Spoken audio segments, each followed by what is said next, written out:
हम लोग इस वक्त मौजूद हैं डिस्ट्रिक्ट उमरकोट ताल का समारोह सिटी समारोह में। भाईजान 10 किलो आटे का थैला कितने रुपए का है?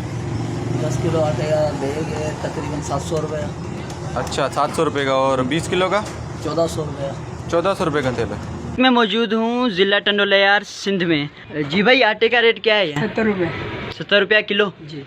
डिस्ट्रिक्ट मटियारे के शहर स्टेशन पलियाणी में खड़ा हूँ दुकान पे। आटा कैसे दे रहे हो?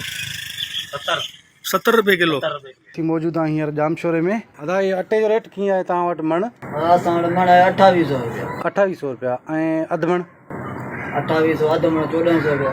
दक्खन में गंदम की आटा की दुकान पे खड़ा हूँ। आटा कैसे दे रहे हैं? 70-75 में चला रहे हैं किलो। अच्छा ये तो महंगा है भाई। बस क्या करें, हमारी मजबूरी ऊपर से महंगा मिल रहा है ना मिलों से हमें। तो भाई गंदम के आटे के किलो कैसे दे रहे हो? 70 रुपये। अच्छा यार ये तो महंगा है। क्या करें, ऊपर से ऐसे मिल रहा है और किराया भाड़ा भी लग रहा है, इसलिए। जी हम इस टाइम मौजूद हैं सदर हैदराबाद में। आटे के रेट क्या चल रहे हैं पर केजी? पर केजी 75 रुपये।